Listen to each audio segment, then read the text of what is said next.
Llevaba 18 años construyendo una vida para ella. 18 años de madrugadas, de renuncias y de sacrificios que nunca mencioné en voz alta. Y el día que lo perdí todo de golpe, descubrí que ella ya llevaba tiempo planeando el resto sin mí. Antes de continuar, suscríbete al canal, activa la campanita porque todos los días tenemos nuevas historias, deja tu like y cuéntanos en los comentarios desde qué ciudad nos estás viendo. Me llamo Rodrigo Navarro Castillo. Tengo 54 años. Soy ingeniero civil y el martes 13 de febrero de 2024, a las 3 de la tarde con 17 minutos, me llamaron al despacho de recursos humanos de la empresa en la que había trabajado durante 18 años consecutivos. 18 años, 4 meses y 11 días.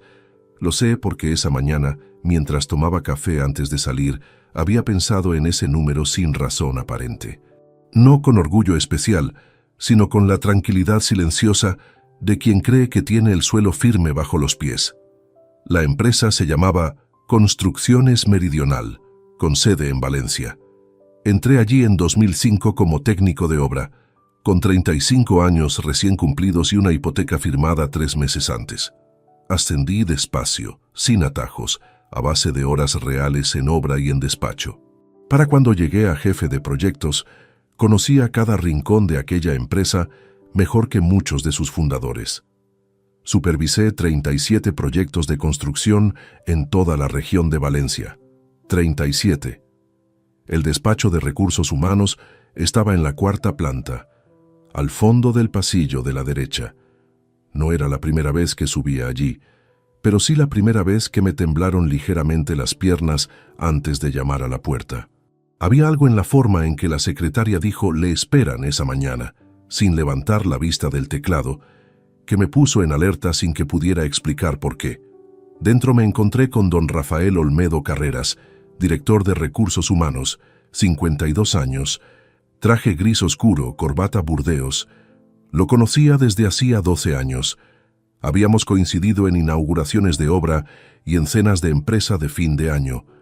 Ese día no me ofreció la mano. Había también una mujer joven que no reconocí, de unos 30 y tantos años, con una carpeta cerrada sobre la mesa y una expresión completamente neutral, como quien aplica un protocolo que ya conoce de memoria. Rafael comenzó a hablar. Usó palabras como reestructuración organizativa, ajuste de plantilla y perfil no alineado con la nueva dirección estratégica de la compañía. Yo escuché cada sílaba, pero era como oírlas desde detrás de un cristal grueso.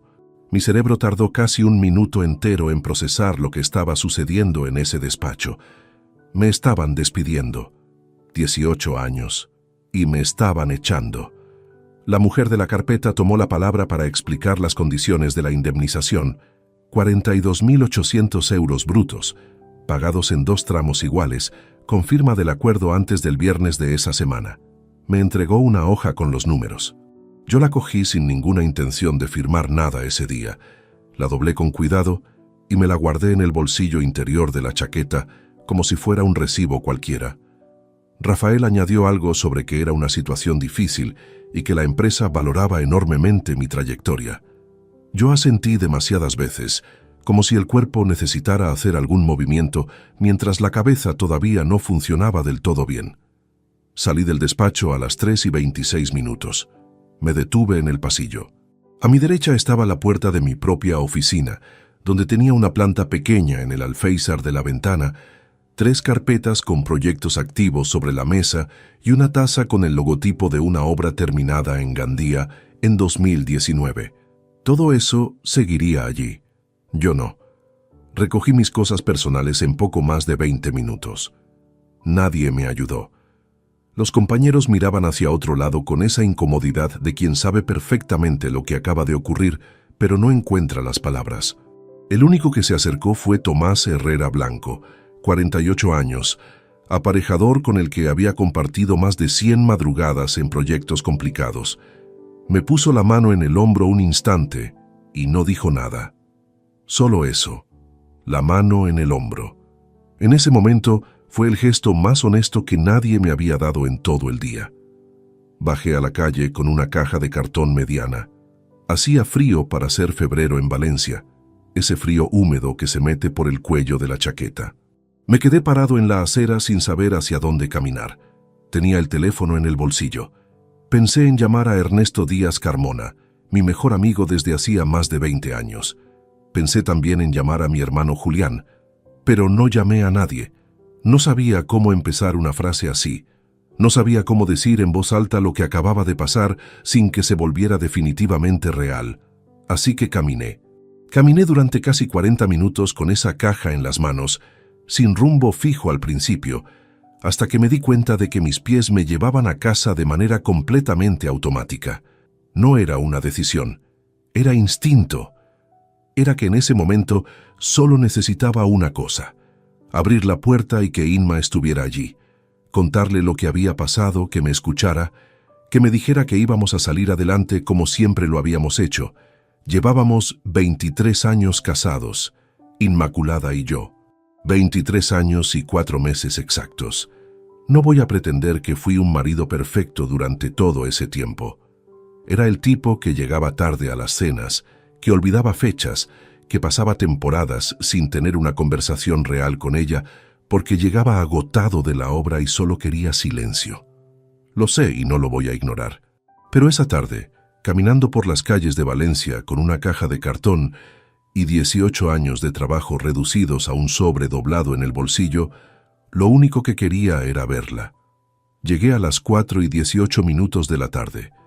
Saqué las llaves del bolsillo. La cerradura hizo el mismo sonido de siempre. Ese clic metálico pequeño que uno escucha miles de veces en su vida sin llegar a oírlo de verdad. Esa tarde lo oí. Lo oí porque en el mismo instante en que la puerta se abrió, antes de poder dar un solo paso dentro, me llegó su voz desde el interior del salón. Hablaba por teléfono, rápido, con un tono vivo y emocionado que no le reconocía o que quizás llevaba mucho tiempo sin escuchar.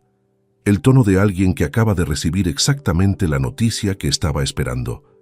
Me quedé inmóvil en el umbral, las llaves todavía en la mano, el corazón detenido.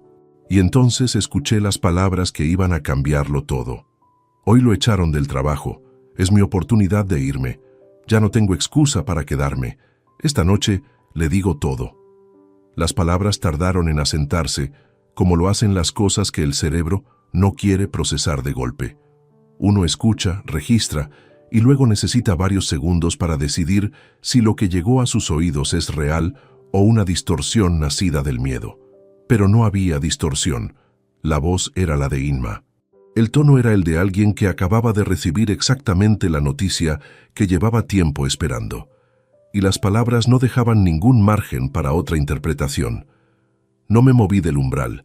Las llaves seguían en mi mano derecha. La caja de cartón apoyada contra la cadera izquierda. La puerta entreabierta a mi espalda dejaba entrar el frío húmedo del rellano. No pude dar un paso ni hacia adelante ni hacia atrás durante lo que debieron ser unos 10 segundos, aunque en ese instante me parecieron mucho más. Desde el salón llegaban más fragmentos. Ella había bajado la voz, pero seguía hablando deprisa, con esa urgencia de quien quiere terminar antes de ser interrumpida. Alcancé a escuchar: «No, esta vez en serio. Ya hablé con Álvaro. Todo está pensado». Un silencio corto. Luego: «Sí, sé lo que hago. Llámame mañana». El clic de la llamada al terminar fue casi imperceptible. Escuché sus pasos cruzar el parqué del salón, y en ese instante algo en mí reaccionó antes de que la razón lo ordenara. Cerré la puerta a mi espalda con cuidado, sin brusquedad. Me quité la chaqueta despacio con movimientos completamente deliberados y la colgué en el perchero de siempre, como cualquier tarde, como cualquier martes de los últimos 18 años. Inma apareció en el pasillo pocos segundos después. Llevaba el pelo recogido en un moño descuidado, una camiseta verde pálido y vaqueros oscuros, el teléfono todavía en la mano. Cuando me vio, su expresión cambió durante una fracción de segundo, apenas perceptible, ese instante en que el cerebro registra algo inesperado antes de que el rostro tenga tiempo de cubrirlo. Luego la sonrisa llegó puntual, colocada en su sitio con la precisión de algo completamente ensayado. «Qué temprano», dijo. Terminé antes, respondí. Fue la mentira más pequeña que había pronunciado en mi vida adulta, y la que más me costó mantener, no por las palabras en sí, sino porque las dije con una calma que no sabía que era capaz de sostener en ese momento. Me miró un instante más de lo habitual, luego giró hacia la cocina y preguntó si había comido algo, que iba a calentar lo que había sobrado al mediodía. Dejé la caja en el suelo junto a la silla, fuera de su vista. Me senté a la mesa y observé su espalda mientras abría el frigorífico y metía un recipiente en el microondas con los gestos automáticos de quien lleva años repitiendo los mismos movimientos. Una mujer tranquila en su cocina, en una tarde cualquiera. Eso es lo que aparentaba. ¿Todo bien en el trabajo?, preguntó sin girarse. Normal, contesté. Esa palabra salió de mí con una naturalidad que todavía me resulta difícil de explicar. Normal. 18 años de empresa, terminados en un despacho a las 3:27 de la tarde, y yo diciéndole a mi mujer que todo había sido completamente normal. El microondas pitó. Ella sirvió el plato. Comimos. Inma habló durante la cena de cosas sin importancia. El precio de un escritorio que había visto en internet, que su hermana Amparo quería cambiar al sobrino de colegio, que el vecino del tercero había vuelto a aparcar mal en la entrada del garaje. El tipo de conversación que existe en los matrimonios únicamente para llenar el silencio sin decir nada real. Yo respondí con frases cortas. Asentí cuando tocaba. Sostuve su mirada 2 o 3 veces sin apartar los ojos. El esfuerzo que eso me costó superó con creces cualquier reunión de obra complicada que hubiera tenido en los últimos 23 años. Después de cenar me encerré en el despacho con la excusa de revisar correos. Cerré la puerta sin hacer ruido. Me senté frente al escritorio sin encender el ordenador. La pantalla apagada me devolvió mi propio reflejo. Un hombre con la chaqueta todavía puesta, sentado en la oscuridad total. Fue entonces cuando lo sentí todo de golpe. No lloré. Quiero decir eso con claridad. No lloré. Pero algo en el centro del pecho se contrajo de una manera que no tenía más nombre que dolor físico. Los nudillos sobre la madera se pusieron blancos. Apreté la mandíbula hasta notar la articulación. Cerré los ojos durante un tiempo que no supe medir. Mi trabajo, mi matrimonio, el mismo martes. Cuando uno lleva 23 años con una persona, construye sin querer un inventario invisible de pequeños momentos. Y en ese despacho a oscuras, empecé a revisar ese inventario de manera completamente distinta a como lo había hecho siempre. No como recuerdos, como indicios. Las noches en que el teléfono sonaba tarde y ella salía al pasillo a responder con la puerta entornada. Las veces que llegué sin avisar y el ambiente tenía una tensión ligera que yo atribuí sin cuestionarme nada al cansancio acumulado.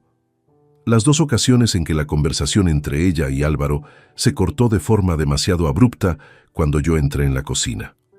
Álvaro, 27 años, mi hijo. Las palabras escuchadas en el umbral volvieron solas. Ya hablé con Álvaro, todo está pensado. Guardé ese pensamiento en un lugar muy concreto. No era el momento de actuar sobre él. Era el momento de entender exactamente cuánto no sabía todavía y cuánto había ignorado por pura comodidad durante años. Esa noche me acosté a las 11:15. Inma ya estaba en la cama con el teléfono en la mano, como hacía cada noche. Apagué la luz sin decir nada especial.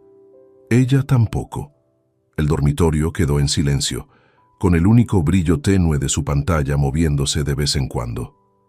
Tardé mucho en dormirme, pero no por desesperación, sino porque había tomado una decisión en ese despacho oscuro, con los nudillos apretados sobre la madera, una decisión sin testigos que nadie en esa casa conocía todavía.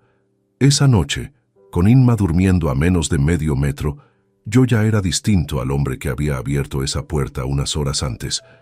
El que llegó buscando un abrazo había desaparecido en algún punto entre el pasillo y ese escritorio. En su lugar quedaba algo más frío, más quieto, más paciente. Todavía no sabía todo lo que iba a descubrir, pero sabía que lo iba a descubrir todo. El miércoles amaneció con ese gris uniforme que tiene Valencia en invierno, cuando el frío no es suficiente para limpiar el cielo, pero sí para dejarlo sucio. Me desperté a las 6:22, que era la hora de siempre, aunque ya no había ningún lugar al que llegar a las 8.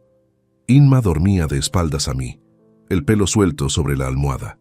La respiración pareja y tranquila, de quien no carga con nada que le quite el sueño. Estuve varios minutos observando el techo, con la misma quietud que había mantenido durante la noche, hasta que el reloj del teléfono marcó las 6:30 y decidí levantarme antes de que ella lo hiciera. Me duché con agua fría durante los primeros 30 segundos. No fue un gesto dramático, sino algo completamente práctico. Necesitaba que la cabeza funcionara con precisión esa mañana, y el frío despierta los rincones donde el cansancio se instala mejor que cualquier otra cosa. Me vestí con ropa de calle, como si tuviera algún sitio al que ir, porque iba a tenerlo. Solo que aún no lo sabía del todo. La cocina conservaba el residuo leve de la cena anterior, ese olor a comida calentada que queda cuando nadie ha abierto una ventana durante la noche. Puse el café a calentar, y mientras esperaba saqué el sobre del bolsillo de la chaqueta que había dejado colgada desde el día anterior. Lo abrí encima de la mesa, desplegué la hoja con los números y la leí con detenimiento real por primera vez. 42.800 euros brutos, 2 tramos iguales, firma antes del viernes. Lo volví a doblar con cuidado y lo guardé en el cajón inferior del mueble del pasillo, debajo de una carpeta con recibos de suministros. No era dinero que pensara rechazar ni firmar sin consultar antes con alguien de criterio legal, pero tampoco era el asunto más urgente de ese miércoles. Inma bajó a las 7:15. Llevaba el mismo ritmo lento de las mañanas, poco habladora, centrada en el café y en el teléfono.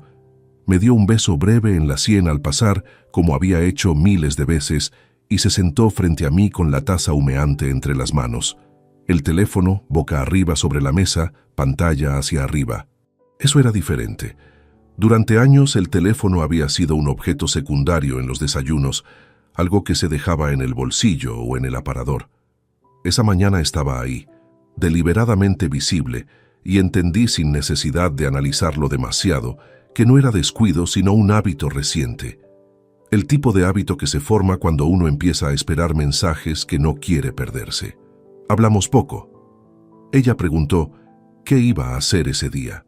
Le dije que tenía que contactar con algunos conocidos del sector, actualizar el currículo, revisar ofertas. Asintió, bebió café, bajó la vista al teléfono. Me fijé entonces en que sonreía levemente mientras leía algo en la pantalla. No era una sonrisa dirigida a ningún lugar concreto de la cocina. Era esa clase de sonrisa que uno intenta neutralizar antes de que el otro la vea, pero que llega medio segundo tarde. Levanté la vista de mi taza justo cuando ella apagaba la pantalla y la ponía boca abajo sobre la mesa. El nombre que había aparecido fugazmente antes de que se oscureciera fue suficiente. Germán. Una sola palabra. Un nombre sin apellido visible, pero con la familiaridad de quien no necesita más identificación porque ya carga suficiente peso en esas 7 letras. Terminé el café sin cambiar la expresión. Le dije que saldría un rato, que volvería para comer. Ella respondió que tenía planes con su hermana por la tarde. Perfectamente natural, perfectamente medido. Salí a la calle con las manos en los bolsillos y caminé hasta el banco de piedra de la plaza frente al edificio. Me senté. Estuve quieto durante varios minutos antes de hacer nada.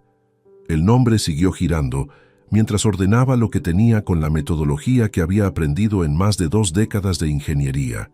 Primero los datos concretos, después las hipótesis, luego las verificaciones. En obra uno nunca toma decisiones basándose en suposiciones. Las suposiciones cuestan hormigón, tiempo y dinero. Los datos cuestan lo mismo, pero llevan al sitio correcto. Dato primero. Inma había planeado marcharse aprovechando el despido. Dato segundo. Álvaro sabía algo o todo antes de que yo llegara a casa el martes. Dato tercero. Había un nombre que hacía sonreír a mi esposa antes de las 8 de la mañana. Lo que aún no tenía era perspectiva temporal. No sabía desde cuándo. Y en ese tipo de situaciones, el cuándo lo cambia absolutamente todo. Empecé a retroceder en el tiempo con la frialdad de quien necesita situar un problema en sus coordenadas reales, y cuanto más retrocedía, más cosas encontraba que en su momento había archivado como insignificantes. El otoño de 2021, cuando Inma comenzó a ir al gimnasio con una constancia que nunca había tenido. Yo lo tomé como algo positivo porque llevaba tiempo diciéndole que le sentaría bien. No pregunté dónde ni con quién. Las navidades de ese mismo año, cuando la noté distante durante la cena familiar, atribuí el silencio al cansancio acumulado y a las tensiones habituales con su madre. No quise profundizar. La primavera de 2022, cuando empezó a salir los sábados por la mañana con la excusa de un mercadillo que, ahora que lo pensaba, nunca había producido ninguna compra que recordara. Cada uno de esos momentos que antes había cerrado sin leer del todo, apareció esa mañana con una luz distinta, como documentos revisados con más resolución. No produjeron rabia inmediata, produjeron algo bastante más incómodo, la certeza callada de que había elegido no ver durante mucho tiempo y de que esa elección tenía un precio que todavía no conocía por completo. Volví al apartamento al mediodía con la cabeza completamente ordenada. Después de comer, mientras Inma se arreglaba para salir, me instalé en el despacho con el ordenador encendido. Accedí a la banca en línea de la cuenta conjunta y empecé a revisar los movimientos mes a mes hacia atrás, con la misma metodología que aplicaría a la auditoría de costes de cualquier proyecto de obra. Lo que encontré en los primeros 20 minutos hizo que cerrara los ojos durante un momento largo. Transferencias periódicas, discretas, espaciadas de forma irregular para que no formaran un patrón demasiado obvio a primera vista. Cantidades que oscilaban entre los 300 y los 800 euros mensuales, siempre hacia el mismo número de cuenta que no reconocí de inmediato. Empecé a sumarlas en una hoja en blanco. La cifra creció mucho más rápido de lo que esperaba. Cerré el ordenador antes de terminar el cálculo. No porque no quisiera saber, sino porque necesitaba hacerlo con el tiempo y la frialdad que esa información merecía. Me levanté, fui a la ventana y miré la calle un instante sin ver nada concreto. Esa noche ya sabía con certeza que lo que había escuchado en el umbral el martes por la tarde no era el principio de algo. Era el final visible de algo que llevaba mucho más tiempo construyéndose en silencio mientras yo trabajaba. El jueves amaneció con el mismo frío del día anterior, pero con algo más pesado en el ambiente, ese tipo de silencio doméstico que ya no suena a calma, sino a distancia acumulada. Me levanté antes de que Inma se moviera, me vestí en el cuarto de baño con la puerta cerrada y bajé a la cocina con la única intención de terminar lo que había comenzado la tarde anterior.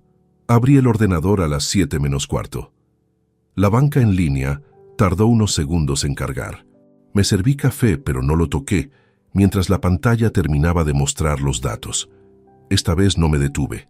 Empecé en enero de 2021 y avancé mes a mes con la misma metodología que había aplicado durante décadas en obra: captura de pantalla, anotación de fecha, cantidad e identificador del beneficiario, columna acumulada al margen.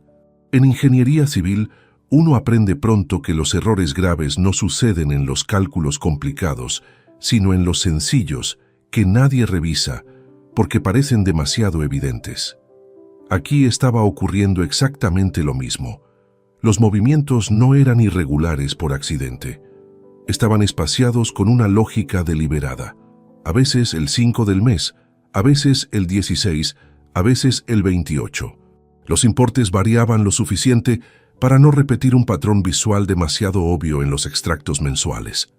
300 euros un mes, 520 al siguiente, 480 después. Un ojo que no buscara nada concreto los habría pasado por alto durante años. Que era exactamente lo que había sucedido.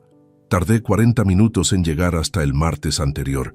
Cuando sumé la columna final, el número que apareció en la calculadora del teléfono fue 43.620 euros. Lo leí 2 veces. Luego lo anoté en papel con bolígrafo, con letra clara, para asegurarme de que no era una cifra construida por el agotamiento de los últimos días. 43.620 euros, extraídos en 2 años y 9 meses, de la cuenta conjunta de un matrimonio, donde el único ingreso estable durante la mayor parte de ese periodo había sido el mío. Me levanté de la silla y fui hasta la ventana. La calle estaba vacía a esa hora, salvo por un vecino mayor que sacaba el perro por la acera de enfrente con el paso pausado de las mañanas frías. Lo observé durante unos segundos sin pensar en nada concreto. Era necesario dejar que ese número se asentara antes de dar cualquier paso siguiente. 43.620 euros que habían salido mientras yo pagaba la hipoteca, los suministros, los seguros, la revisión del coche, las vacaciones en Mallorca de 2022, la reforma del baño principal el año anterior y cada gasto ordinario del hogar sin cuestionarme absolutamente nada, no porque fuera especialmente generoso, sino porque nunca se me ocurrió pensar que había algo que custodiar dentro de mi propia casa. Volví al escritorio. Descargué los extractos completos de los últimos 34 meses, en formato PDF, y los guardé en una llave USB que saqué del cajón lateral del escritorio. Era la misma que utilizaba para transferir planos entre la oficina y el despacho de casa. A partir de esa mañana tendría un uso completamente distinto. La guardé en el bolsillo interior de la chaqueta de trabajo que colgaba siempre en el armario de mi lado del dormitorio. Inma nunca tocaba esa chaqueta. Nunca le había interesado. Después fotografié con el teléfono cada extracto relevante. 64 capturas de pantalla, 47 fotografías de documentos impresos que saqué del archivador del despacho, 3 páginas de anotaciones manuscritas con fechas, cantidades y referencias bancarias. Todo comprimido en una carpeta protegida con contraseña dentro de un correo electrónico que abrí esa misma mañana bajo un nombre que no tenía ninguna relación con el mío. Cuando Inma bajó a las 8:15, el ordenador estaba apagado y yo leía un periódico en el sofá con el café por fin entre las manos. «Madrugador», dijo al pasar hacia la cocina. «No podía seguir en la cama», respondí sin levantar la vista del periódico. Era la primera respuesta completamente sincera que le daba desde el martes. Durante el desayuno mantuvimos una conversación perfectamente ordinaria sobre si hacía falta reponer café molido y sobre las obras que llevaban semanas levantando la acera de la calle paralela. Inma habló del frío, de que quizás llamaría a su hermana Amparo por la tarde. Yo respondí con la proporción justa de atención para que nada sonara excesivamente frío ni artificialmente animado. Un equilibrio muy difícil de mantener, uno que nadie debería tener que aprender. Cuando subió al dormitorio a arreglarse, saqué el teléfono y escribí una nota de una sola línea. Llamar a Ernesto hoy. Ernesto Díaz Carmona era la persona a quien acudía cuando algo no encajaba en ningún otro sitio. No era abogado ni investigador, ni poseía ningún conocimiento técnico que resultara directamente útil en una situación así. Era simplemente el hombre más honesto que conocía, con 56 años, y la discreción de quien ha aprendido con el tiempo a distinguir cuándo hablar y cuándo guardar silencio. Sabía con certeza absoluta que lo que le contara no llegaría a ningún otro oído sin mi autorización expresa, pero antes de llamarle necesitaba confirmar una cosa más. El número de cuenta que aparecía como beneficiario en todos los extractos llevaba las iniciales IBH Inmaculada Vega Herrero. Una cuenta a su nombre exclusivo cuya existencia yo desconocía por completo, lo que en un matrimonio de 23 años con finanzas aparentemente compartidas no era un detalle administrativo menor. Era una decisión tomada en algún momento concreto, con un propósito concreto, que alguien había considerado necesario ocultarme. Revisé la fecha de la primera transferencia registrada, el 8 de marzo de 2021. Fui al calendario del teléfono y retrocedí hasta esa semana, con la lentitud de quien sabe que lo que va a encontrar no le va a resultar cómodo. Intenté situar qué estaba ocurriendo en ese momento de mi vida. No fue difícil. Marzo de 2021 fue el mes en que terminé el proyecto más exigente de toda mi carrera. Un complejo residencial de 140 viviendas en la zona norte de Valencia que había consumido 16 meses de trabajo muy intensivo. Llegaba a casa tarde casi cada noche. Durante varias semanas, prácticamente, no mantuve una conversación real con nadie fuera del equipo de obra. El mes en que estuve más ausente de todo lo que importaba. El mes en que Inma abrió una cuenta a su nombre y comenzó a mover dinero en silencio. Eso no era una coincidencia, era una cronología. Y la cronología me estaba diciendo algo que todavía no quería formular del todo, que alguien había aprovechado mi distancia para construir una salida. Que mientras yo levantaba edificios para otras familias, alguien desmontaba en silencio el suelo del mío. Esa tarde llamé a Ernesto desde la calle, con el viento en la cara y las manos hundidas en los bolsillos del abrigo. «Necesito verte», le dije en cuanto contestó. «Esta semana, cuanto antes». «¿Qué ha pasado?», respondió de inmediato, porque Ernesto reconocía sin esfuerzo el tono exacto con el que uno llama cuando algo va de verdad mal. «En persona te lo cuento. Pero no es una sola cosa, Ernesto. Son varias». Hubo una pausa breve al otro lado de la línea. «Mañana a las 10, en el bar de siempre». Colgué y seguí caminando sin destino concreto durante un rato, dejando que el frío de la tarde hiciera su trabajo sobre la cabeza. Tenía el número exacto del dinero desaparecido, las pruebas documentadas y a alguien de confianza con quien hablar al día siguiente. Lo que todavía no tenía era el nombre completo del hombre que había estado en mi casa mientras yo trabajaba. Pero eso estaba a punto de cambiar. El bar de siempre era un local pequeño en la calle Sorolla que no tenía nombre visible en el exterior, solo un letrero antiguo con el apellido del dueño desgastado por varios veranos. Ernesto ya estaba dentro cuando llegué, con el abrigo gris colgado en la silla de al lado y un cortado a medias frente a él. Me vio entrar desde el fondo y no sonrió. Solo asintió una vez, despacio, con la expresión de quien ya sabe que lo que viene no es ligero. Me senté. Pedí un café sin azúcar. Esperé a que el camarero se alejara lo suficiente y entonces hablé durante casi 20 minutos sin interrupciones.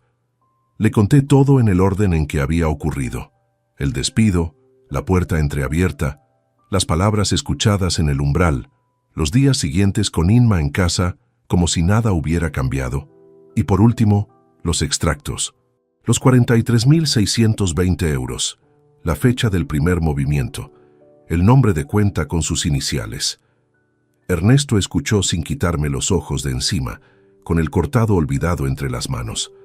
Cuando terminé, tardó varios segundos en responder. «¿Cuánto tiempo llevas sin dormir bien?» «Desde el martes», contesté. Asintió. «¿Y ella no sospecha nada?» «No tiene ningún motivo.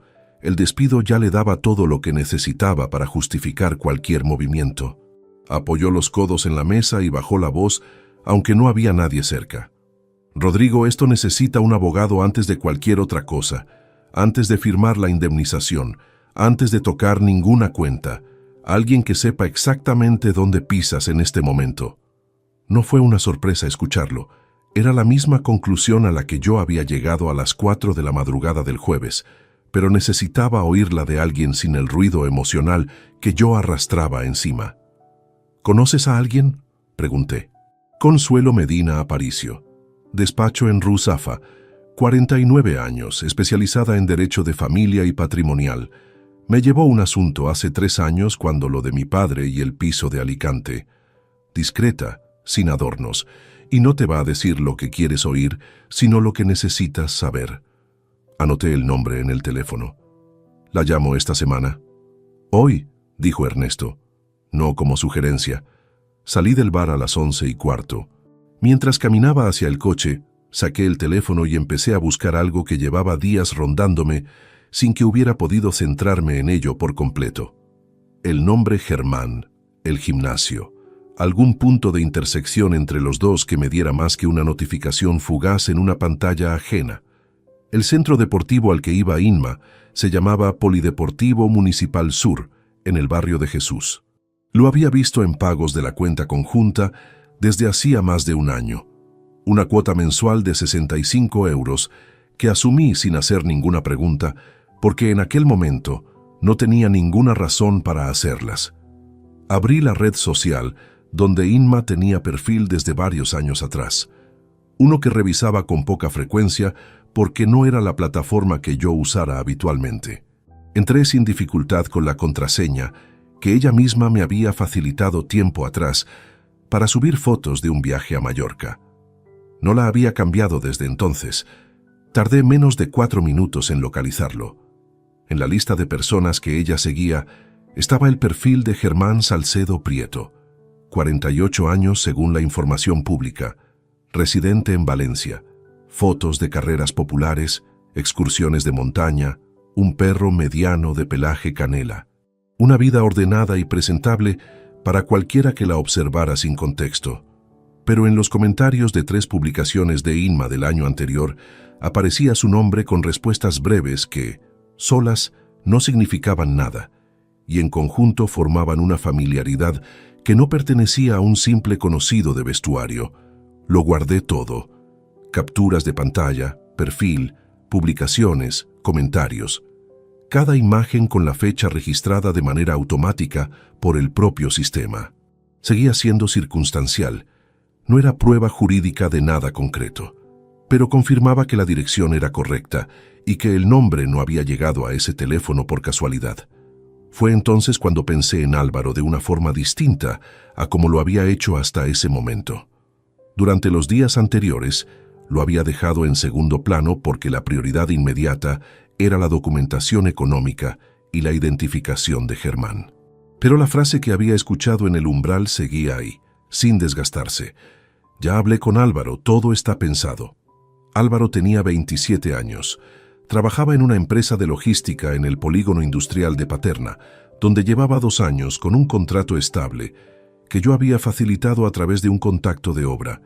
Vivía en un apartamento en Benimaclet, cuyo depósito de garantía había puesto yo en su totalidad cuando firmó el alquiler 18 meses antes. No porque me lo hubiera pedido con insistencia, sino porque era su padre y en ese momento lo necesitaba. Retrocedí hasta las últimas veces que había coincidido con él. Navidades de 2023. Cena en casa. Álvaro llegó tarde con la excusa del trabajo y apenas habló durante la sobremesa. Yo lo atribuí al agotamiento y a esa distancia que a veces se instala entre padres e hijos adultos sin que nadie la declare abiertamente. Una llamada en octubre, breve, sin sustancia, de las que sirven únicamente para decir que todo va bien sin que ninguno de los dos tenga que decir nada verdadero. Una visita en agosto, donde estuvo menos de 2 horas y se marchó antes del postre, con la excusa de un compromiso pendiente. Lo que antes había interpretado como el alejamiento natural de un hijo construyendo su propia vida, adquiría ahora una lectura completamente distinta. La incomodidad en esas ocasiones no era distancia generacional ni el ritmo propio de quien tiene 30 años a la vista. Era la incomodidad específica de alguien que carga con información que no sabe cómo sostener delante de la persona equivocada. Lo llamé esa misma tarde desde el coche, aparcado frente a un parque donde los paseantes cruzaban sin mirar hacia ningún lado concreto. Álvaro descolgó al tercer tono con una voz animada, de las que indican que se esperaba una llamada diferente. «Papá, ¿qué pasa?» «Nada», dije. «Solo quería saber cómo estabas». Una pausa de menos de 2 segundos, suficiente para quien sabe leer silencios. «Bien, algo liado esta semana, pero bien. ¿Y vosotros?» «Tranquilos», respondí. «¿Ya le has contado a mamá lo del trabajo?» El frío que sentí no tenía nada que ver con la temperatura del coche. Lo preguntó con una naturalidad tan ajustada que en cualquier otra circunstancia habría pasado sin fricción. Pero en ese contexto, con lo que yo ya sabía, aquella pregunta no era de alguien que acababa de enterarse del despido de su padre. Era la pregunta de quien llevaba días esperando que una conversación concreta por fin ocurriera. «¿Cómo sabes tú lo del trabajo?», dije despacio. La pausa fue considerablemente más larga esa vez. «Mamá me llamó el martes por la tarde», respondió al fin. «Me dijo que te habían echado. El martes por la tarde. El mismo martes». La misma llamada que yo había escuchado desde el umbral, con las llaves todavía en la mano. No respondí de inmediato. Dejé que el silencio hiciera lo que las palabras no necesitaban hacer en ese momento. «Está bien», dije después. «Hablamos otro día con más calma». Colgué antes de que añadiera nada más. Me quedé quieto con el teléfono en la mano, mirando el parabrisas sin ver el parque al otro lado. La confirmación había llegado sola, sin presión ni estrategia, desde la voz de mi propio hijo. Solo una pregunta y una pausa demasiado larga para ser inocente. Álvaro sabía, lo había sabido desde el primer momento, y había elegido no decir nada. Seguí en el coche varios minutos después de colgar con Álvaro, con el teléfono todavía en la mano y el motor apagado. El parque al otro lado del parabrisas continuaba con su ritmo indiferente. Un hombre mayor con perro, 2 niños en los columpios, una mujer con bolsas de supermercado cruzando la acera sin mirar a ningún lado concreto. Vida ordinaria a 15 metros de un coche donde acababa de confirmarse algo que habría sido mejor no saber. Eran las 5:40 de la tarde del viernes. Busqué en el teléfono el nombre que Ernesto había mencionado en el bar esa mañana y marqué el número. Consuelo Medina Aparicio descolgó al segundo tono. La voz era directa, sin cortesías que no aportaran nada. El tipo de voz que evalúa mientras escucha. Le expliqué en menos de 3 minutos que era un contacto de Ernesto Díaz, que necesitaba asesoramiento urgente sobre una situación patrimonial y familiar y que prefería tratar el asunto en persona. Hizo 2 preguntas antes de proponer ninguna fecha: si había activos comunes que pudieran moverse sin mi conocimiento antes de que yo actuara, y si la situación tenía componentes económicos documentados. Respondí sí a las 2. «Lunes a las 9:30», dijo. «Calle Cuba número 12, segundo piso, Ruzafa. Traiga todo lo que tenga. Originales si los tiene, copias si no». Colgó sin añadir nada más. No fue sequedad, fue precisión, que en aquel contexto valía bastante más que cualquier formalidad amable. El fin de semana fue el ejercicio de contención más exigente de mi vida adulta, y eso es mucho decir para alguien que ha pasado 20 años gestionando obras con plazos imposibles y subcontratas impredecibles. En una negociación profesional tensa, uno puede permitirse cierta rigidez visible porque forma parte del paisaje. En el salón de mi propia casa, ese margen no existía. Inma estaba con esa energía específica de quien tiene un plan avanzado, pero aún no ha dado el paso definitivo hacia afuera.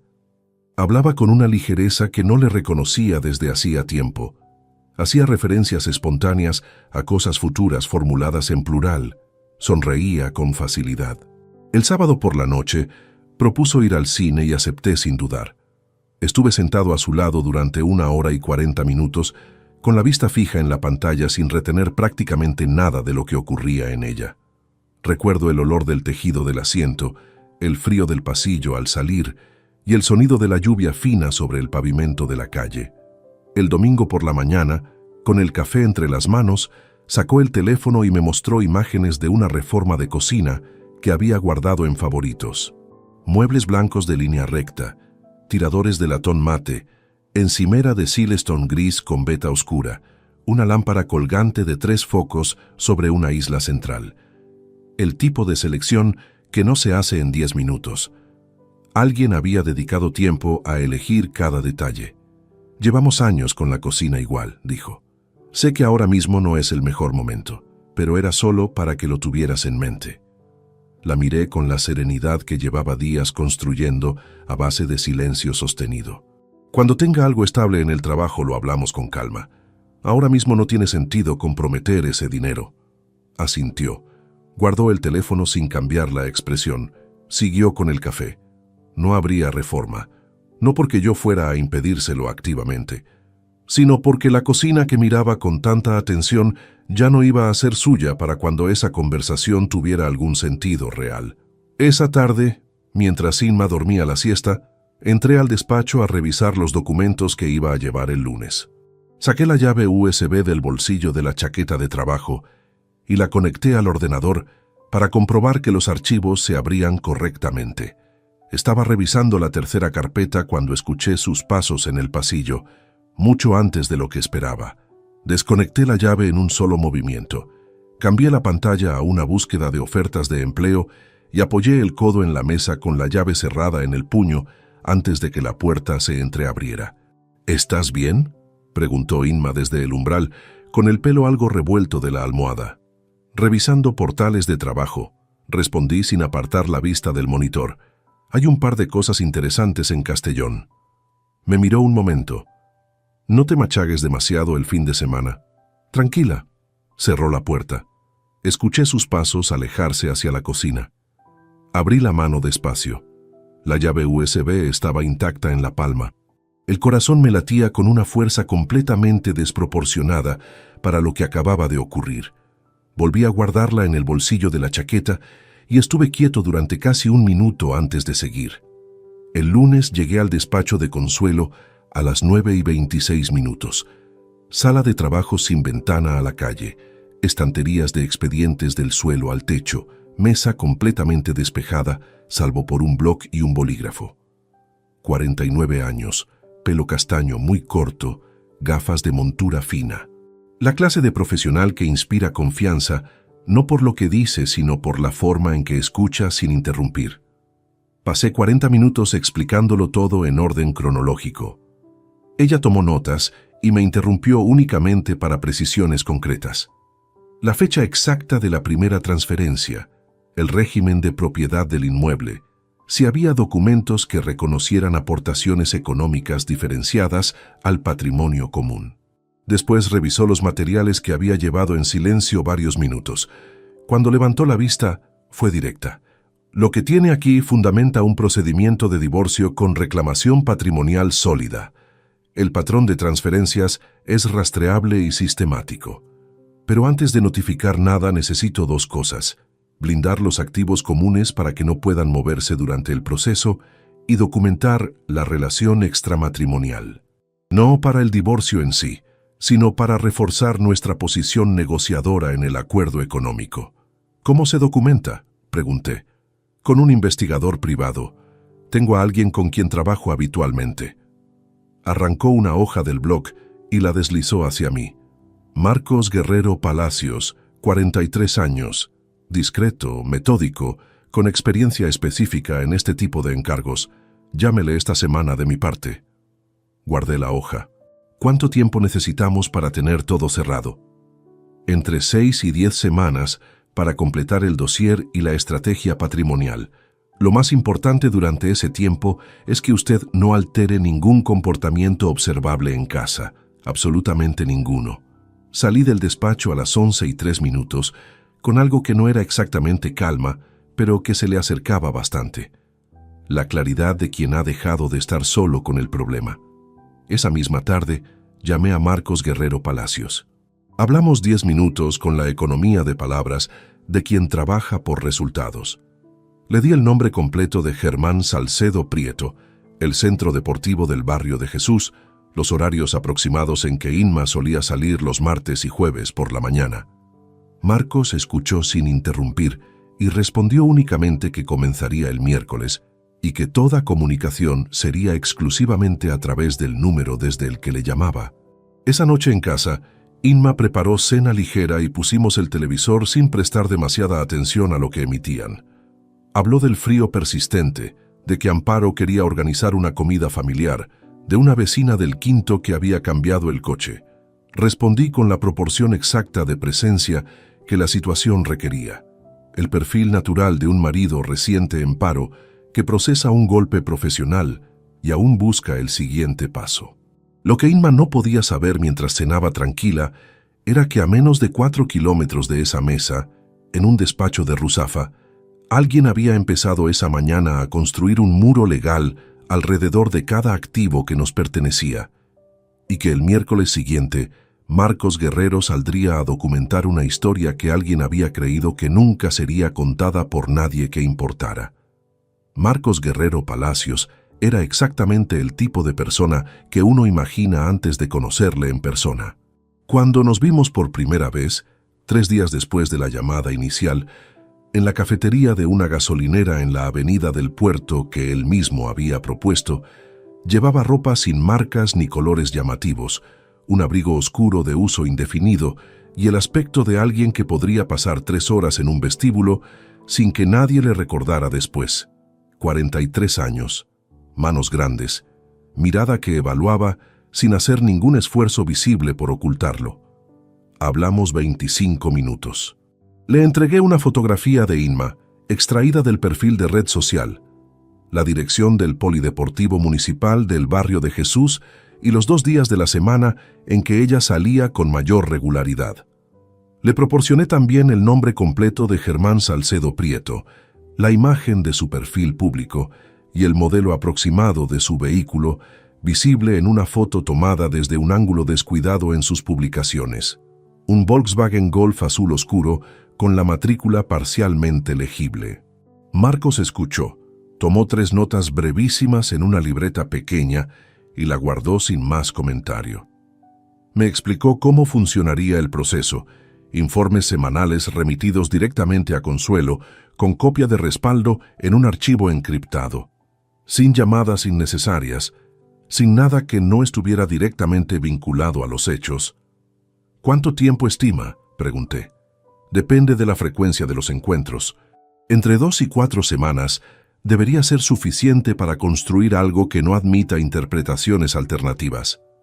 Pagué el café y salí a la calle con el mismo aspecto de quien ha tenido una mañana sin ningún relieve particular. Durante las 3 semanas siguientes, mantuve una rutina tan calculada que llegó a resultarme casi mecánica. Desayunaba con Inma, revisaba ofertas laborales con la suficiente credibilidad para poder comentar alguna durante la cena, salía a hacer recados, volvía a hora razonable y me acostaba sin alterar ningún hábito visible. La conducta plausible de un hombre de 54 años, absorbiendo un revés profesional, con la serenidad que da haber vivido suficiente. Lo más complicado no fue sostener la apariencia. Lo más complicado fue no reaccionar cuando la situación lo pedía de forma completamente natural. El segundo jueves de esas 3 semanas, Inma regresó a mediodía con algo distinto en el semblante. No era alegría exactamente, era esa energía quieta de quien ha tomado una decisión importante y siente que las piezas se mueven en la dirección prevista. Preparó el almuerzo con más cuidado del habitual y se quedó en la cocina recogiendo bastante más tiempo del necesario mientras yo leía en el sofá. Esa misma tarde, cuando salió a hacer unos recados, me acerqué al ordenador del salón que compartíamos desde hacía años para revisar un documento relacionado con la documentación de Consuelo. El equipo estaba encendido. Inma había cerrado las ventanas del navegador, pero no había cerrado la sesión de correo electrónico. La pantalla mostraba la bandeja de entrada sin ningún mensaje abierto. No busqué nada. No hizo falta. La previsualización del último mensaje enviado era visible desde la lista sin necesidad de abrirlo. El fragmento de texto visible, apenas 2 líneas antes de cortarse, decía lo siguiente: si el piso queda a mi nombre, Álvaro podría quedarse con los muebles del despacho y la plaza de garaje sin que haya problema. Él ya sabe que... Cerré el ordenador con la misma calma con que lo habría hecho cualquier otra tarde. Me senté en el sofá con las manos sobre las rodillas y estuve completamente quieto durante el tiempo que necesité para que el pulso volviera a algo razonable. Quizás 4 minutos. En esos 4 minutos entendí con una claridad que no dejaba ningún ángulo sin luz, que lo que Inma construía no era una salida improvisada, era un reparto, un documento mental que ella y mi hijo llevaban elaborando con la tranquilidad de quien no anticipa ningún obstáculo real en el camino. El piso, los muebles del despacho, la plaza de garaje, distribuidos entre los dos con la serenidad de quien gestiona lo que ya considera propio. El primer informe de Marcos llegó a Consuelo a finales de la segunda semana. Ella me llamó al mediodía mientras yo caminaba por la calle y resumió el contenido con su precisión habitual. 3 encuentros documentados en 14 días, 2 en el entorno del polideportivo con salida posterior en el mismo vehículo de Germán, 1 en un establecimiento del barrio de Ruzafa donde permanecieron 90 minutos, fotografías con marca de fecha y hora, la clase de material que no admite lecturas ambiguas. Con esto y los movimientos bancarios ya documentados, la base está construida, dijo. Una semana más de seguimiento y tenemos algo irrefutable en cualquier mesa de negociación. De acuerdo, respondí. Rodrigo, hubo una pausa breve. ¿Sigue aguantando bien? Sí. Queda poco. El informe definitivo de Marcos llegó el martes de la tercera semana. 7 encuentros documentados en total, 4 en el entorno del polideportivo, 2 en establecimientos del centro de la ciudad y 1 en el domicilio de Germán, con registro de entrada y salida separados por 2 horas y 40 minutos. Todo archivado en un expediente de 46 páginas que esa misma tarde reposaba sobre la mesa de Consuelo. Esa noche, Inma preparó tortilla de patatas y abrió una botella de vino tinto que guardaba para ocasiones sin nombre concreto. Me ofreció una copa con total naturalidad. La acepté. Cenamos. Ella habló de una escapada de fin de semana en primavera, un hotel rural en la sierra que su hermana Amparo había recomendado, que sería un buen momento para desconectar cuando yo tuviera ya resuelto lo del trabajo. Asentí. Dije que sonaba razonable. Bebí el vino con calma. Lo que Inma no podía saber mientras describía ese hotel era que el expediente de 46 páginas llevaba sobre la mesa de una abogada desde las 2 de la tarde, que cada transferencia realizada en silencio durante casi 3 años estaba contabilizada hasta el último céntimo, que la conversación que ella creía haber tenido de forma privada formaba ya parte de una estrategia que no había diseñado ella. Recogí los platos. Apagué la luz de la cocina, me acosté. Por primera vez en semanas, cerré los ojos sin ningún esfuerzo. El sábado 16 de marzo amaneció despejado por primera vez en semanas, con ese sol limpio de primavera temprana que todavía no tiene temperatura, pero sí una luz que obliga a entornar los ojos al salir a la calle. Llamé a Álvaro a las 9:15. Descolgó al cuarto tono con una voz que mezclaba el sueño con cierta cautela, que no recordaba haberle escuchado antes de esas últimas semanas. «Papá, ¿estás libre esta mañana?», pregunté. Una pausa muy breve. «Sí, creo que sí. ¿Qué pasa?». «Nada que no pueda esperar hasta dentro de una hora. Hay una cafetería en la plaza del ayuntamiento de Benimaclet, frente a la farmacia de esquina. Te espero allí a las 10:30. No hubo réplica inmediata. Luego, «allí estaré». Colgué sin añadir nada más. Llegué con 10 minutos de antelación. Era un local con mesas de madera clara, luz natural abundante desde la fachada acristalada y el ruido de fondo de una mañana de sábado sin urgencias. Tazas, voces moderadas, el crujido de una silla contra el suelo. Pedí un café solo y esperé sin mirar el teléfono. Álvaro llegó a las 10:27. Llevaba una sudadera gris sin cremallera y las manos hundidas en los bolsillos del pantalón. 27 años con mi propia mandíbula y los ojos de su madre, algo que siempre me había resultado una coincidencia curiosa y que esa mañana tenía una carga completamente nueva.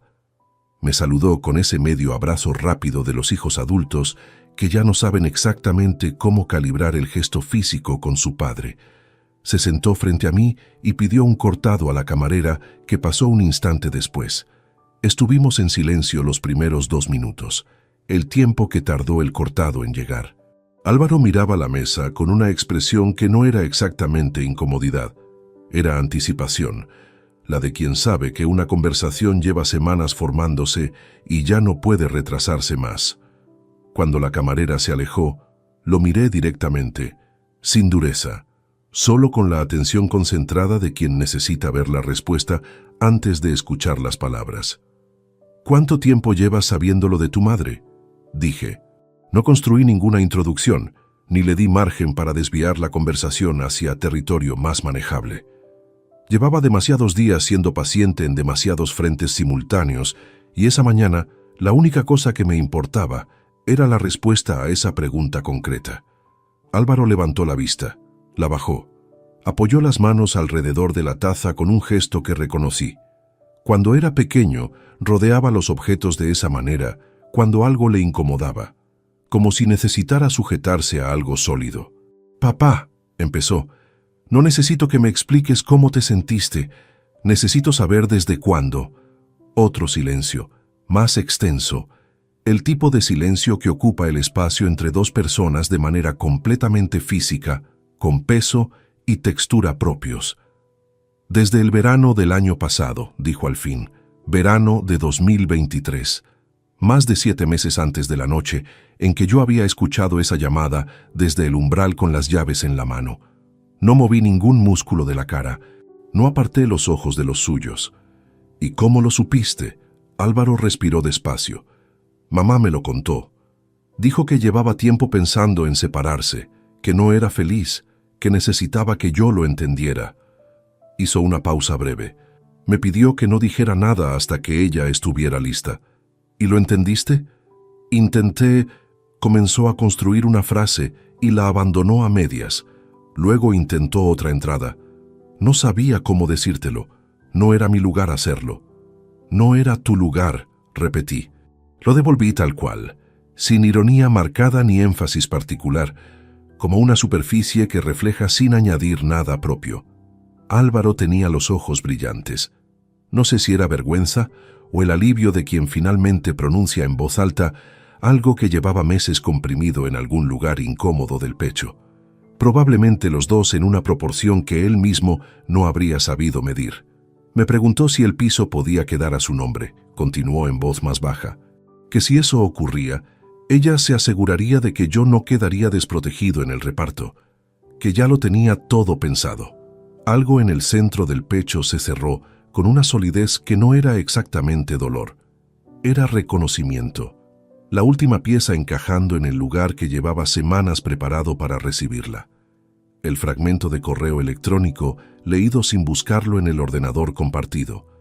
El piso, los muebles del despacho, la plaza de garaje. Todo distribuido con la calma de quien gestiona algo que considera suyo antes de que el otro sepa que hay algo que gestionar. Mi propio hijo. No lo observé con rabia.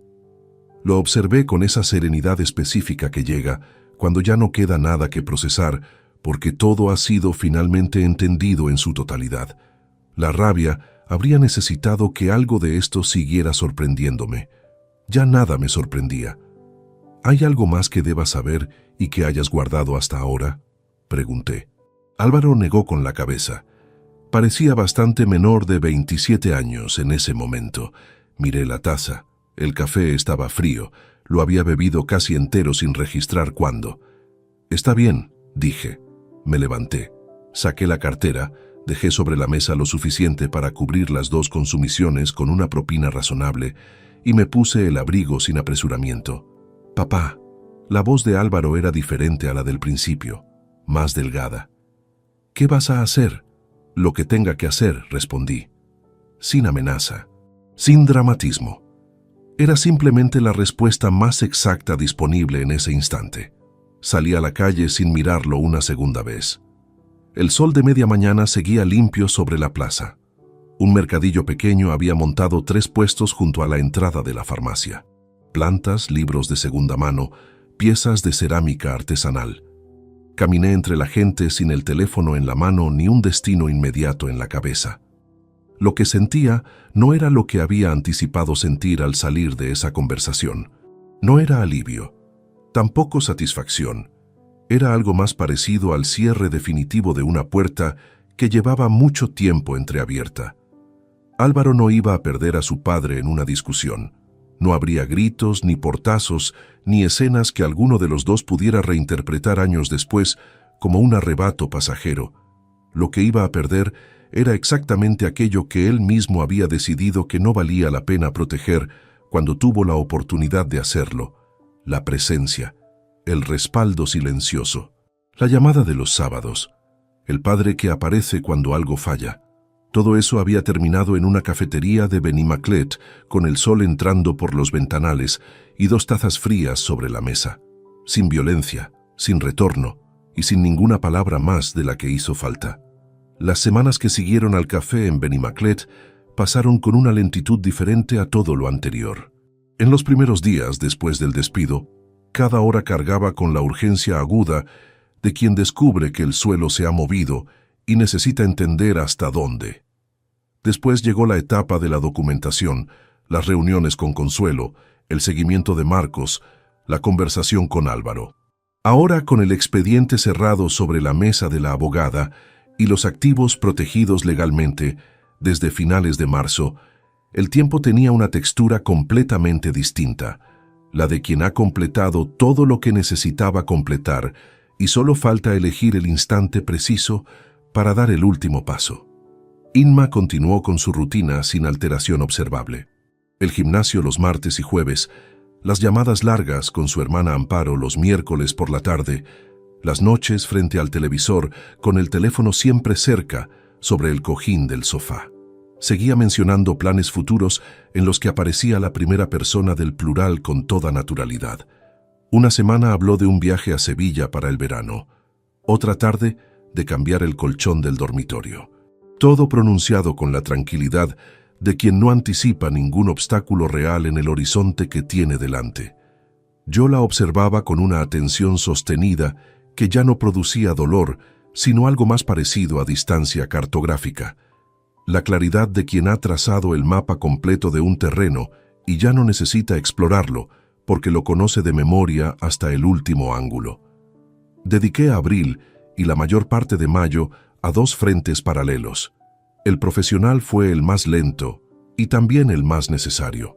Desde febrero había contactado con varios conocidos del sector de la construcción en Valencia y Castellón.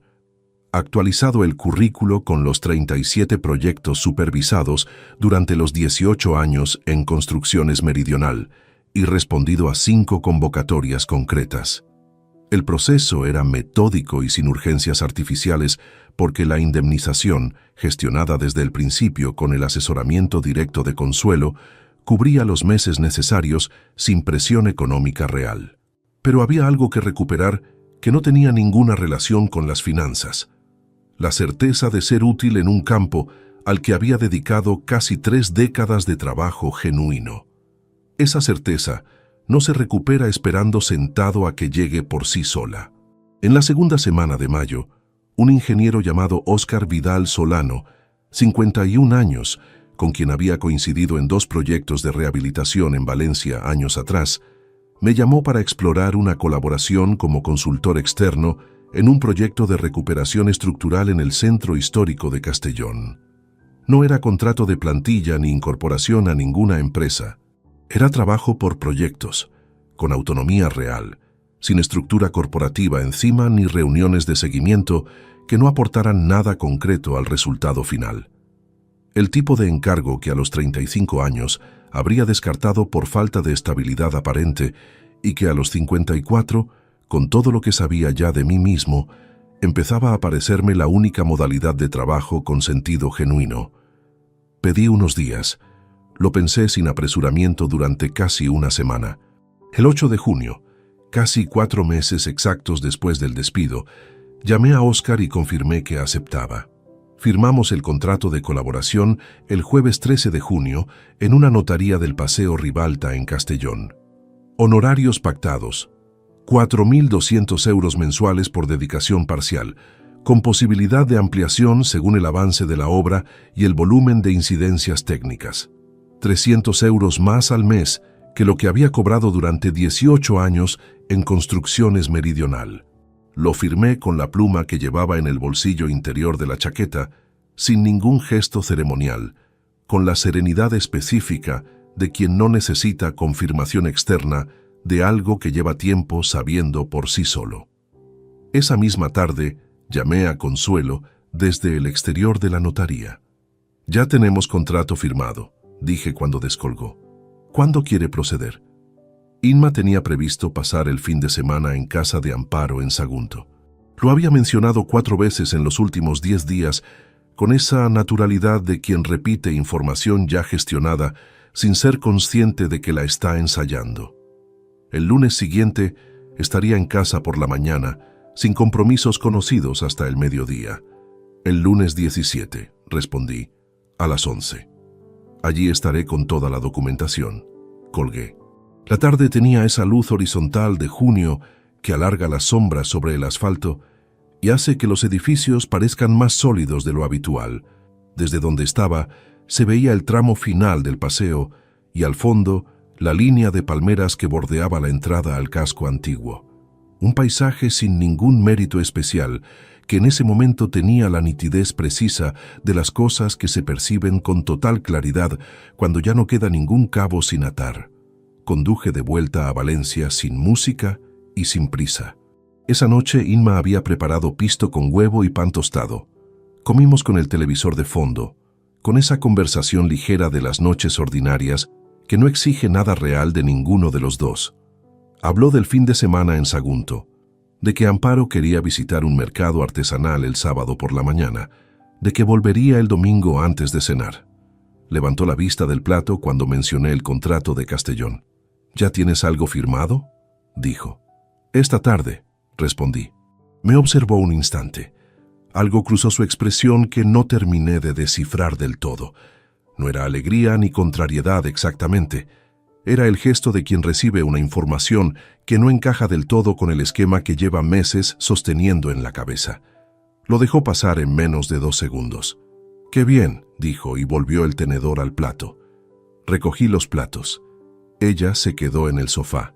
Me fui al despacho a revisar los primeros planos que Óscar había enviado esa tarde, y estuve trabajando hasta pasadas las 11, con esa concentración limpia que solo tiene el trabajo que a uno le importa de verdad.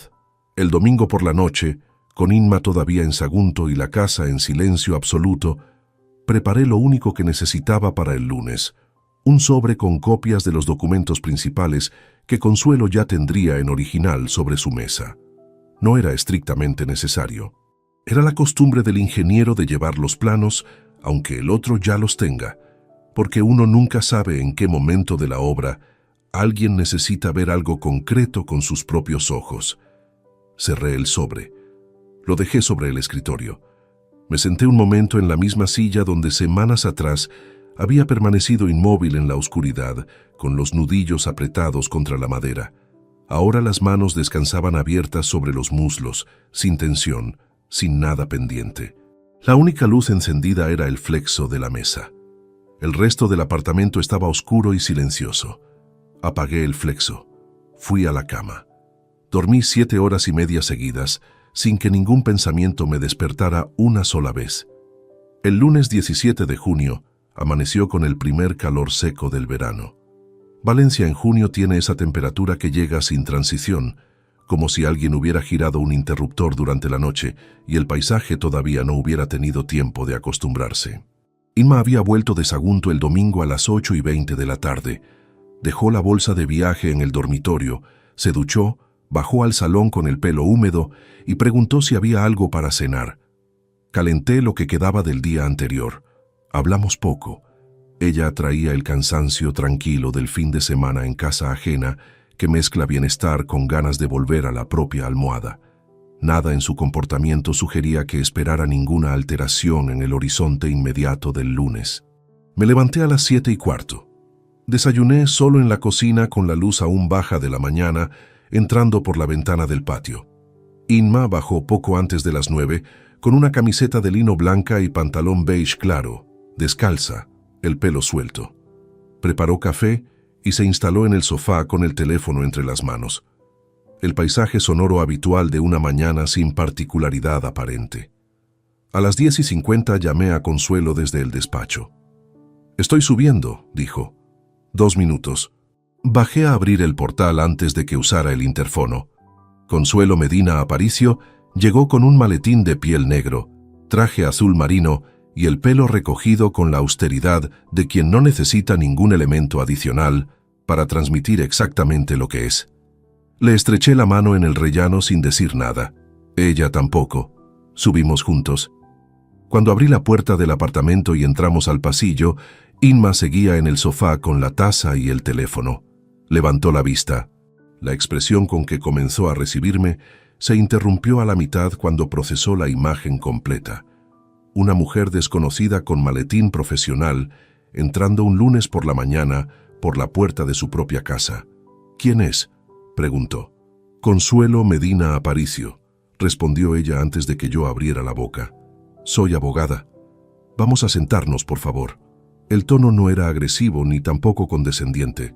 Era simplemente el tono de alguien que ha dicho esa frase exacta en muchos salones distintos. y sabe que la brevedad funciona mejor que cualquier elaboración. Inma dejó el teléfono boca abajo sobre el cojín con un gesto que buscaba aparentar naturalidad sin conseguirlo del todo. Se levantó y pasó al comedor con una rigidez que no correspondía a su manera habitual de moverse por la casa. Nos sentamos los tres alrededor de la mesa. Consuelo abrió el maletín con la eficiencia de quien no ejecuta ningún movimiento que no tenga propósito, y colocó frente a Inma un juego ordenado de documentos. No era una cantidad exagerada de papel, era suficiente. Lo suficiente siempre resulta más intimidante que lo abundante. Rodrigo inicia procedimiento de divorcio, dijo Consuelo con voz completamente neutra. Estos documentos recogen la propuesta de acuerdo económico, elaborada en base a la documentación patrimonial del matrimonio y a las circunstancias específicas del caso. Inma no miró los folios de inmediato. Me miró a mí. ¿De qué estás hablando? Su voz intentaba situar la incredulidad por delante de lo que ya estaba procesando internamente. Lee los documentos, respondí. Hubo un silencio breve. Luego extendió la mano y tomó el primer folio. Lo recorrió despacio. Pasó al segundo. Cuando llegó al tercero, donde aparecía el desglose de transferencias con fechas, importes y número de cuenta de destino, se detuvo con los ojos fijos en una línea concreta. Esas transferencias son gastos personales míos. No hay nada ilegal en 43.620 euros en 29 meses, interrumpió Consuelo con la misma neutralidad de antes. Extraídos de la cuenta común durante un periodo en que el único ingreso regular era el salario de su marido. Está verificado ante notario y se computa íntegramente en la liquidación patrimonial.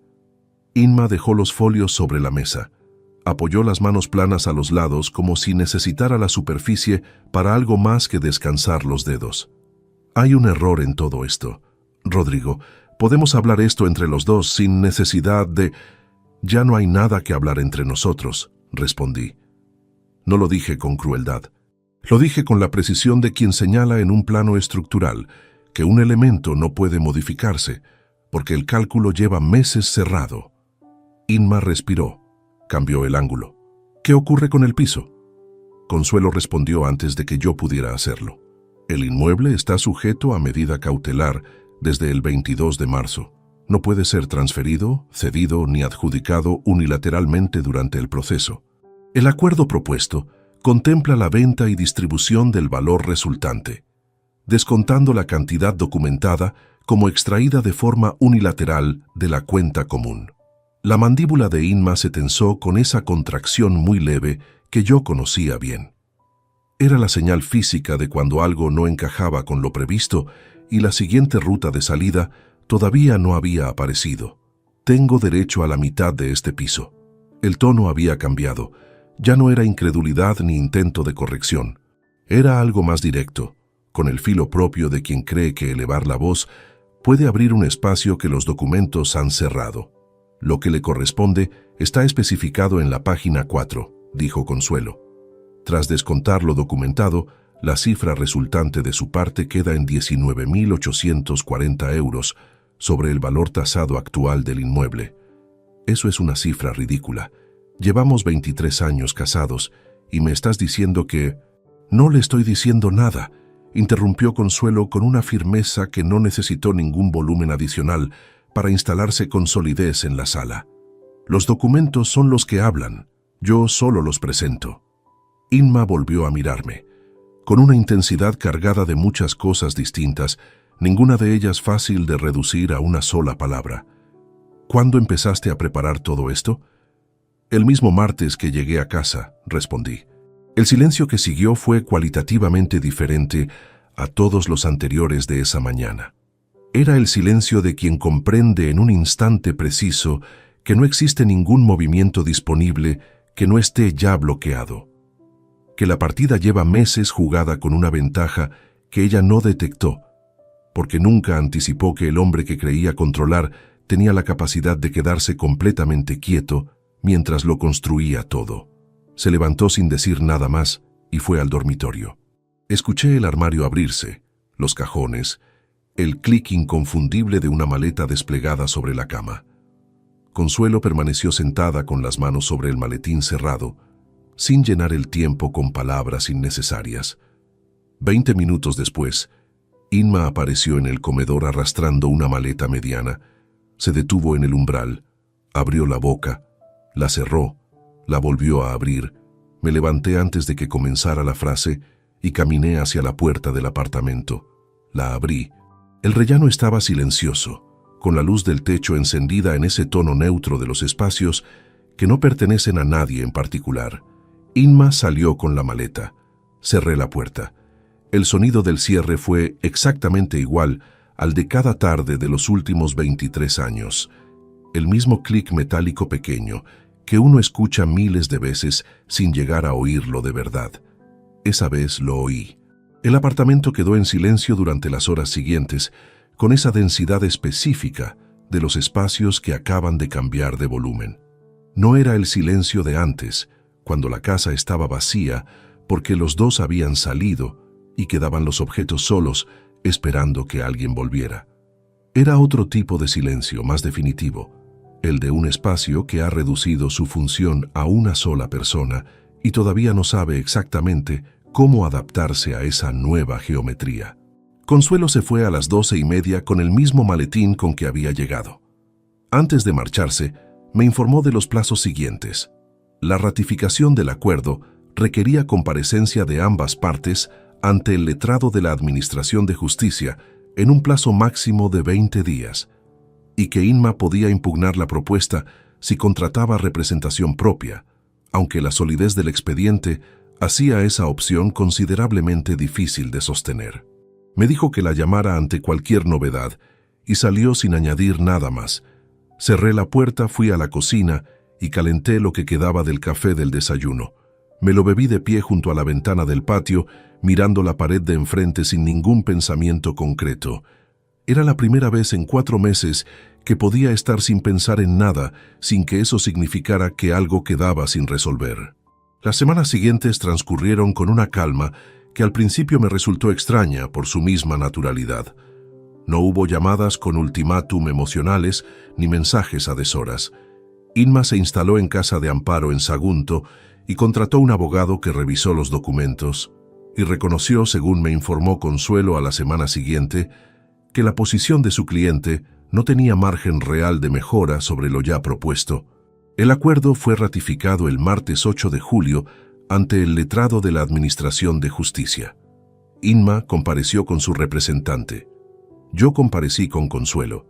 Estuvimos en la misma sala aproximadamente 40 minutos. Al salir, no cruzamos ninguna mirada. El piso se puso en venta en agosto. La tasación arrojó 243.000 euros. Tras descontar gastos del proceso y aplicar lo establecido en el acuerdo, la cifra que correspondió a Inma fue sustancialmente inferior a lo que había calculado durante meses de planificación silenciosa. La mía, considerablemente mayor. No lo anoto por satisfacción contable, sino porque los números son la parte de la realidad que no admite reinterpretación posterior. No hice ningún seguimiento de lo que ocurrió con ella después. No porque buscara ignorarla con deliberación, sino porque en algún momento del verano comprendí que su vida ya no tenía ningún peso en la mía. No era indiferencia forzada ni herida cicatrizada a medias. Era simplemente que el espacio que había ocupado durante 23 años había dejado de tener esa forma, y el hueco resultante no era doloroso, era solo diferente. El proyecto en Castellón comenzó formalmente en septiembre. Óscar Vidal Solano resultó ser el tipo de profesional con quien trabajar. Resulta directo no porque todo sea sencillo, sino porque comparte el mismo criterio sobre lo que importa en una obra, la estructura primero, los acabados después, y nunca al revés. Los primeros meses fueron intensos en el sentido útil de la palabra, esa intensidad que no consume, sino que devuelve algo que el cuerpo reconoce como propio después de haber estado demasiado tiempo sin ello. Alquilé un apartamento en el barrio del Carmen a finales de octubre, 3 habitaciones y una terraza estrecha con vista sobre los tejados irregulares del centro. Nada comparable en dimensiones al piso de 27 años que acababa de venderse. Pero la escala no era el asunto relevante.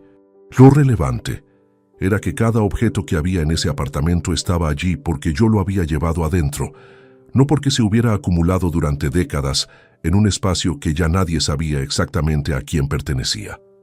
Con Álvaro no hubo ninguna conversación de cierre ni un momento señalado que los dos pudiéramos reconocer después como el punto de fractura definitivo. Las llamadas simplemente dejaron de producirse. La del sábado siguiente al café en Benimaclet no llegó. Ni la posterior, ni la que siguió después de esa. Él llamó una vez en julio con una voz que intentaba sonar despreocupada, pero que cargaba con el peso específico de quien ya intuye que ha perdido algo sin que nadie se lo haya confirmado todavía. Contesté. Hablamos 4 minutos sobre nada relevante. Colgué con amabilidad y sin ninguna promesa implícita de continuidad. No lo llamé después. No lo haré. No porque alimente ningún rencor que necesite sostenerse con el silencio, sino porque hay consecuencias que no son castigo, sino resultado natural de decisiones concretas. Álvaro tuvo más de 7 meses para decir una sola frase. Una. No necesitaba elegir ningún bando, ni confrontar a nadie, ni gestionar ninguna situación compleja. Solo necesitaba llamarme y decirme lo que sabía. Eligió no hacerlo. Lo eligió con plena información, sin presión externa, en un periodo en que yo seguía siendo su padre de la misma manera en que lo había sido siempre, imperfecto en los detalles, presente en lo que realmente contaba. Esa elección tiene peso real, y el peso real produce consecuencias reales. Eso es todo lo que hay que decir sobre ese asunto. Desde octubre trabajo 3 días a la semana en Castellón, y el resto del tiempo lo gestiono desde la terraza del Carmen, con los planos extendidos sobre la mesa y el café que ya nadie me pregunta si quiero. Los proyectos avanzan. La cabeza funciona con una claridad que no recordaba haber tenido desde hacía muchos años. Esa claridad específica que no nace de la felicidad exactamente, sino de la ausencia del ruido sordo que uno lleva tanto tiempo cargando que termina confundiéndolo con la normalidad. La última tarde que estuve en el piso, antes de entregar las llaves al agente inmobiliario, pasé unos minutos en el despacho. En el alféizar de la ventana había una planta pequeña que nadie había reclamado durante el proceso de vaciado, algo marchita, pero todavía viva, con las hojas inclinadas hacia la única luz disponible, con esa obstinación callada de lo que no tiene otro recurso que seguir creciendo en la dirección en que puede. Me la llevé en una bolsa de tela. Ahora está en la terraza del Carmen. La riego los martes y los viernes. Ha sacado 3 hojas nuevas desde octubre, pequeñas, de un verde intenso que no tenía antes. No sé si eso significa algo en particular, pero la riego igualmente. Si te gustó esta historia, dale like al video, suscríbete al canal y comparte tus impresiones en los comentarios. Para escuchar la próxima historia, haz clic en la caja de la izquierda. Gracias por vernos.